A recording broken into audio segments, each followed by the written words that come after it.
Very good morning guys. मैं safety की अपनी इस क्लास में आपका स्वागत करता हूं और आज का जो हमारा टॉपिक है वो है नेबोश आईजी फर्स्ट के पेपर को एक्सप्लेन करना। इस पेपर में हम एक्सप्लेन करेंगे फर्स्ट ऑफ ऑल कि क्या क्या गाइडेंस लर्नर्स के लिए एग्जामिनेशन बोर्ड रिकमेंड करता है केयरफुली, सो दैट जो भी स्टूडेंट्स आईजी फर्स्ट के लिए ओपन बुक एग्जाम्स के लिए अपीयर होने जा रहे हैं या जिन्होंने प्लान कर रखा है आईजी फर्स्ट को क्लियर करने के लिए, उनके लिए बहुत ही यूजफुल वीडियो है। So guys, without any delay we start from very beginning. IG first का paper management of health and safety, जिसे यूनिट आईजी फर्स्ट भी कहा जाता है। ओपन बुक एग्जाम्स जो भी होते हैं उसमें आपको रजिस्ट्रेशन कराना होता है।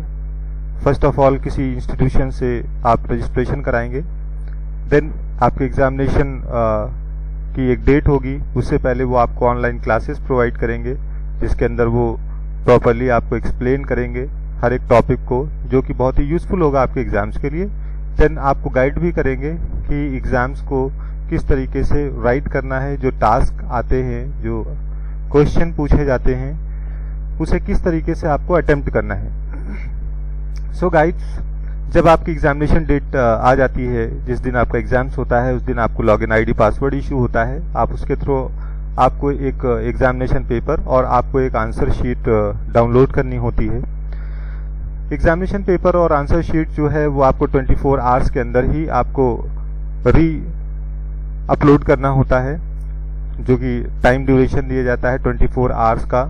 और इस 24 आवर्स में आपको एक सिनेरियो दिया जाता है। सिनेरियो में आप प्रॉपरली सिनेरियो यानी एक सिचुएशन को दिया जाता है, आप उसको प्रॉपरली स्टडी करते हैं, जो कि हम आगे इस वीडियो में डिस्कस करेंगे। एक फॉर एग्जाम्पल्स कि क्या सिनेरियो आता है एग्जाम्स में।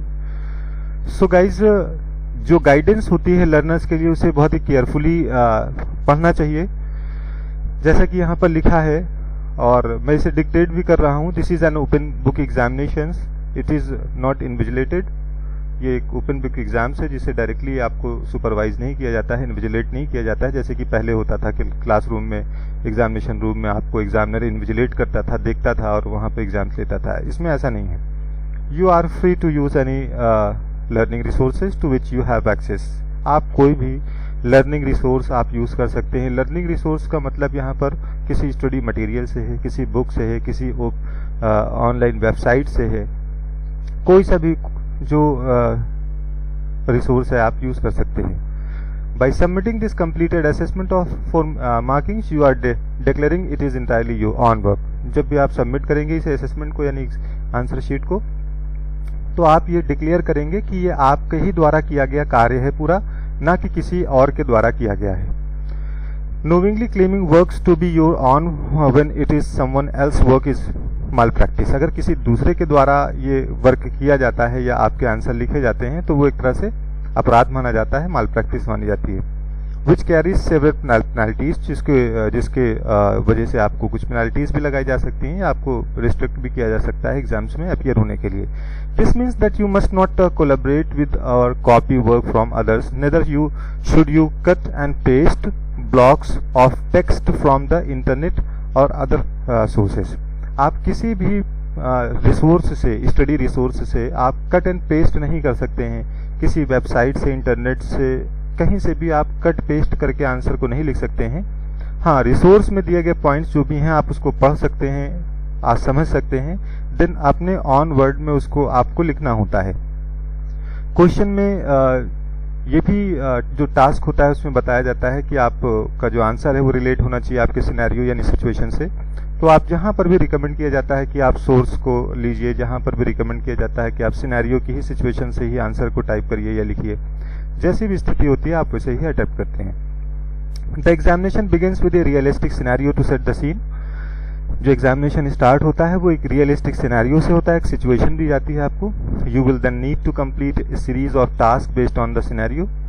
उसी सिनेरियो को आप अच्छे से पढ़ेंगे, कई बार आपको पढ़ना पड़ेगा, फिर सिनेरियो को समझना पड़ेगा। आपके पास 24 आवर्स का टाइम होता है, आप 2 टाइम्स, 3 टाइम्स, 4 टाइम्स, जितने भी टाइम्स आप सिनेरियो को पढ़ेंगे वो उतना ही बेटर होता है। फिर आप टास्क को पढ़िए, देन फिर अगेन सिनेरियो को पढ़िए, तो आपको ये पता चल जाएगा कि कौन से क्वेश्चन का आंसर किस पॉइंट में देना आवश्यक है। Each task will consist of 1 और मोर क्वेश्चंस। जो टास्क है उसमें से एक क्वेश्चन भी पूछ सकते हैं और A, B, C करके कई क्वेश्चन भी पूछ सकते हैं। Your response to most of this task should wholly or partially drawn on relevant information from the scenario. जो भी आपका रिस्पॉन्स होता है आंसर में, वो आपका सिनेरियो या सिचुएशन से रिलेट करना आवश्यक है, अदरवाइज वो उसमें मार्क्स नहीं दिए जाएंगे। The task will clearly state the extent to which this is required. जो टास्क है उसमें प्रॉपरली आपको बताया जाएगा कि हाँ ये किसके रिगार्डिंग पूछ रहा है, इसमें किस प्रकार की आंसर या पॉइंट्स या कंटेंट को लिखना आवश्यक होता है, यानी आपको सिनेरियो के पॉइंट्स को उठाना ही उठाना है। जैसे फॉर एग्जांपल्स कोई क्वेश्चन पूछा गया है कि एक सिचुएशन ऐसी दी गई है कि एक आप सेफ्टी ऑफिसर हैं और आपकी साइट पे, कंस्ट्रक्शन साइट पे एक एक्सीडेंट होता है, तो किस टाइप की कॉस्ट उसके ऊपर इनकर्ड हो सकती हैं, चढ़ सकती हैं, या ऑर्गेनाइजेशन को किस तरीके की कॉस्ट को फेस करना पड़ सकता है। तो सिचुएशन में दिया गया था कि उसको, उस बंदे को जो कैजुअलिटी हुई थी या जिसको इंजरी हुई थी, सेवर इंजरी हुई थी, उसको हॉस्पिटलाइज किया गया। देन उसके बाद उसको 3 हफ्ते तक के उसको रेस्ट दिलाया गया हॉस्पिटल में ही। देन वर्क पे जब आया तो वर्क में डायरेक्टली उसको जो मेन कोर वर्क था उसका, फॉर एग्जांपल मैनुअल हैंडलिंग, तो वो नहीं कर सकता था, एबल नहीं था। देन आपको साइट पे ही उसे एक ऑफिस वर्क में लगाना पड़ा जब तक कि वो रिहेबिलेट नहीं हो गया, जब तक कि वो ठीक नहीं हो गया। तो इसमें आपको डायरेक्ट कॉस्ट भी पड़ी और इनडायरेक्ट कॉस्ट भी आपको, आपकी ऑर्गेनाइजेशन को इनकर्ड करना पड़ा। फॉर एग्जाम्पल डायरेक्ट कॉस्ट जैसे मेडिकल एक्सपेंसेस देना पड़ा, उसका ट्रीटमेंट करवाना पड़ा। और इनडायरेक्ट कॉस्ट में बहुत से ऐसी कॉस्ट हैं जैसे कि टाइम, वर्क आवर्स जो है वो कम हो गया, एक्सीडेंट होता है तो उसमें टाइम खराब होता है, तो मैन वर्क आवर्स आपका कम हो गया और आपको ओवर टाइम कराना पड़ा, या आपकी गुडविल का लॉस हुआ, जो भी क्लाइंट था उसके सामने आपकी एक इमेज खराब हुई कि हाँ एक्सीडेंट होता है, तो ये इनडायरेक्ट कॉस्ट है। तो इस प्रकार से आपको ये पॉइंट्स उठाना जरूरी है सिनेरियो से कि डायरेक्ट कॉस्ट भी आप उसके ऊपर इनकर्ड हुई, इनडायरेक्ट कॉस्ट भी उसके ऊपर इनकर्ड हुई। The marks available are shown in brackets to right of each questions और पार्ट ऑफ ईच क्वेश्चंस। आपके जो क्वेश्चन पूछे जाते हैं उसके सामने उसके मार्क्स आपको बताए जाते हैं, ये 5 मार्क्स का है या 10 मार्क्स का है। मार्क्स को ध्यान में रखना पड़ता है। जब भी आंसर लिखा जाता है तो इस बात का ध्यान रखना होता है कि वो कितने मार्क्स में पूछा गया है। 10 मार्क्स में पूछा गया है, 20 मार्क्स में पूछा गया है, 5 मार्क्स में पूछा गया है। अदरवाइज होगा क्या कि 5 मार्क्स का क्वेश्चन है, उसमें पॉइंट्स आपने ज्यादा डाल रखे हैं 10 मार्क्स के बराबर, और 10 मार्क्स का जो क्वेश्चन है उसमें आपने 5 पॉइंट डाल रखे हैं जो कि 5 मार्क्स के नियर अबाउट आएगा। तो 5 मार्क्स में आपको फॉर एग्जाम्पल आपने ज्यादा लिखा, आपका समय का लॉस हुआ और आपको मार्क्स भी कम मिले। तो इस बात का ध्यान रखना बहुत ही आवश्यक है कि कितने पॉइंट्स में आंसर आपको देने हैं। आगे आपको गाइड भी करता है वो कि आपको कितने आंसर लिखने हैं, कितने वर्ड्स में लिखने हैं। This will help guide you to the amount of information required in the response. इसमें बताया ना कि जितने मार्क्स वहां पर लिखे हुए हैं 5.5 मार्क्स का है, 10 मार्क्स का है, तो कितना आपको इंफॉर्मेशन उसमें देना है, अमाउंट ऑफ इंफॉर्मेशन कितना देना है, वो मार्क्स पे डिपेंड करता है। In general 1 marks is given to each correct technical points that is clearly demonstrated. जो भी क्वेश्चन पूछा गया है उसमें जितने भी आंसर आपने लिखे हैं, तो जो भी करेक्ट टेक्निकल पॉइंट्स आपने लिखे हैं उस पे 1 मार्क्स वो असाइन कर रहा है। इन जनरल बात कर रहा है कि 100% नहीं है, श्योर है, लेकिन एक इन जनरल बात कर रहा है। जैसे कि पूछा, एग्जाम्पल मैंने दिया था कि डायरेक्ट एंड इनडायरेक्ट कॉस्ट, तो आपने लिखा कि हाँ ये डायरेक्ट कॉस्ट इनकर्ड हुई ऑर्गेनाइजेशन को, ये इनडायरेक्ट कॉस्ट इनकर्ड हुई ऑर्गेनाइजेशन पर।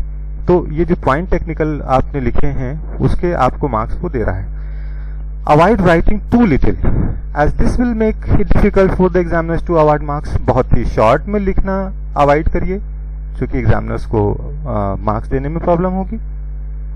Single word answer or list are unlikely to gain marks as this would not normally be enough to show understanding और connection with the scenario. Single word answer मत दीजिए, या किसी point wise भी इसमें recommend नहीं किया जाता है कि लिस्ट बना करके नहीं, कि पॉइंट में ये लिस्ट एक एक पैराग्राफ के फॉर्म में ही आंसर लिखना चाहिए, बट पैराग्राफ में भी एक सेंटेंस कंप्लीट होता है, टेक्निकल पॉइंट्स उठाए जाते हैं, ना कि उसे लिस्ट वाइज की point 1, point 2, point 3, point 4, point 5 एक पैराग्राफ फॉर्म में होना चाहिए और सिचुएशन को क्लियरली वो एक्सप्लेन करता हो, इस टाइप से आंसर को फ्रेम करना चाहिए।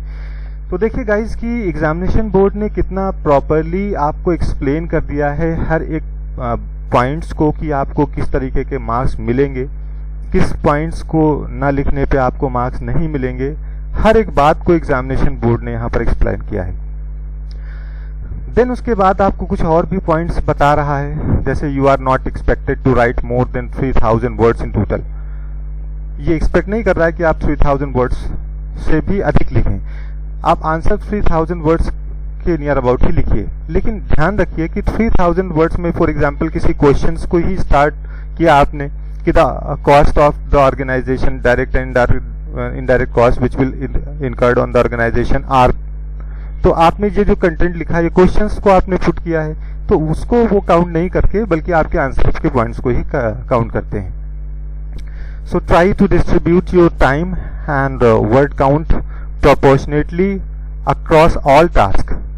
आप डिस्ट्रीब्यूट करने की कोशिश करिए कि टाइम जो है वो आपका बहुत ही सही होना चाहिए, आपके वर्ड्स काउंट का जो प्रोपोर्शन है यानी अनुपात है वो सही होना चाहिए। It is recommended that you use the answer templates. आपको एक आंसर, इसके क्वेश्चन पेपर के अलावा आपको एक आंसर टेम्पलेट्स भी दिए जाते हैं, तो कह रहा है कि उसी को रिकमेंड करिए। आप आंसर टेम्पलेट्स के अलावा भी किसी प्लेन पेपर पे भी आंसर को लिख सकते हैं, कोई हार्ड एंड टफ रूल नहीं है, लेकिन रिकमेंड यही किया जाता है कि उसी टेम्पलेट्स को ही आप यूज करिए। सो गाइस देखिए यहाँ पर एक सिनेरियो दिया गया है और इसी सिनेरियो के बिहाफ पे ही क्वेश्चंस को पुट किया जा रहा है। तो मैं इस सिनेरियो को ही एक्सप्लेन कर रहा हूँ सो दैट कि इसी टाइप से कोई भी सिनेरियो आपको दिया जाए तो आप उसको इसलिए हैंडल कर सकें, किन किन बातों को ध्यान में रखना चाहिए। तो एक सिनेरियो को मैं यहाँ पर एक्सप्लेन कर रहा हूँ, इससे आपको दूसरे सिनेरियो यानी सिचुएशंस को समझने में आपको बहुत ही हेल्प मिलेगी। तो ये सिनेरियो एक दिया गया है कि एक एबीसी ऑयल कंपनी है जो कि एक मल्टीनेशनल ऑर्गेनाइजेशन है और दैट ऑन्स एंड ऑपरेट्स इंजन्स, जिसके अंदर इंजन्स हैं और वो इंजन्स को ऑन भी करता है यानी कि उसके खुद के हैं और वो उसको ऑपरेट भी करता है। कहाँ पर ऑपरेट करता है? An offshore oil and gas platform, एक oil and gas offshore platform है, वहां पर उसको ऑपरेट करता है। Engines are located in deep water, engines जो है वो पानी की गहराई में है। About 100 kilometre from the coast, यानी जो लेवल है उससे 100 किलोमीटर दूर पर है, जो ऑफशोर है। And extract and processes oil and natural gas taken from beneath the sea bed, जहां पर जिस ऑफशोर से oil and gas, natural gas को एक्सट्रैक्ट किया जाता है, उसको निकाला जाता है। अच्छा, यहाँ पर 100 किलोमीटर दूर है यानी सी के अंदर, तो वहां तक पहुंचने के लिए इस पॉइंट्स को हमेशा ध्यान में रखना चाहिए कि क्या क्या पॉइंट्स वो बता रहा है कि engines is located in deep water about 100 kilometre from the coast. एक तो गहराई में है इंजन और दूसरा है कि कोस्ट से बहुत ही दूर है यानी 100 किलोमीटर है, तो वहां पर इजिली पहुंचना बहुत ही प्रॉब्लम क्रिएट कर सकता है। इसीलिए ऑफशोर पे ही एक चॉपर्स या हेलीकॉप्टर्स का एक पैड भी बना है, हेलीपैड भी बनाया जाता है कि at a time of emergency rescue करना है या कोई हेल्प पहुंचाना है तो इसे किया जा सके, ऐसा कि इस ऑफशोर पे भी होगा। Engine is spread over several stories and includes accommodation for workers and helipad on the top level. बताया कि इंजन सेवरल कई स्टोरी में इंस्टॉल्ड हैं और उसी जगह पर जो वर्कर्स हैं उनका अकोमोडेशन भी है, वहां पर वो रहते भी हैं। वहां पर एक टॉप लेवल के ऊपर एक हेलीपैड भी है। देन अगेन ये सिनेरियो बताता है कि records show regular inspection and maintenance of the platform structures, equipments and system. Records ये बताता है कि उस ऑफशोर के प्लेटफॉर्म पर रेगुलर इंस्पेक्शन और मेंटेनेंस किस चीज का? प्लेटफॉर्म स्ट्रक्चर का, इक्विपमेंट्स का और सिस्टम का, ये मेंटेन होता है, ये रिकॉर्ड्स शो कर रहा है, जो कि होना भी चाहिए हेल्थ एंड सेफ्टी को मैनेज करने के लिए। देन यहाँ पर नेक्स्ट पॉइंट बताता है कि engines operate 24 hours, engine 24 hours in a day, 24 घंटे पूरे दिन में चलते हैं engines. And 365 days a year working over 2 shift, और साल में 365 दिन चलते रहते हैं 2 शिफ्ट में। The workforce includes permanent ABC workers and contractors. जो वर्कफोर्स है यानी कि काम करने वाले लोग हैं, वो उस एबीसी कंपनी के अपने भी परमानेंट वर्कर हैं और कुछ कॉन्ट्रैक्टर्स के भी हैं। There have always been extensive use of contractors on the engines and there are clear line of communication between the contractors and the ABC workers। बताया कि यहाँ पर कॉन्ट्रैक्टर के वर्कर्स को बहुत यूज किया जाता है इंजन्स में, लेकिन यहाँ पर साथ में ही एक लाइन ऑफ कम्युनिकेशन भी है।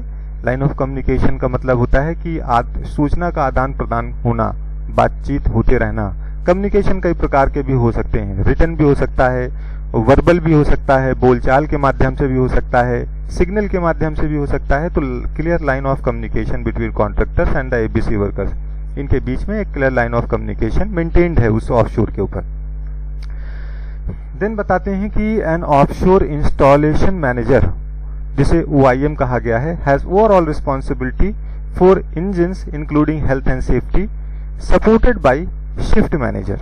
बताया कि वहां पर एक ऑफशोर इंस्टॉलेशन मैनेजर है, OIM मैनेजर है, जिसकी ओवरऑल रिस्पॉन्सिबिलिटी है कि हेल्थ एंड सेफ्टी को मेंटेन करे, और उसी के साथ में एक शिफ्ट मैनेजर जो होता है वो सपोर्टेड होता है कि कोई भी अगर एक बंदा कई जगह पर नहीं जा सकता है, वो अपनी कुछ रिस्पॉन्सिबिलिटीज को डेलीगेट करता है अपने नीचे किसी बंदे पे जो कि मैनेजमेंट में होता है, तो शिफ्ट मैनेजर उसके साथ में होता है।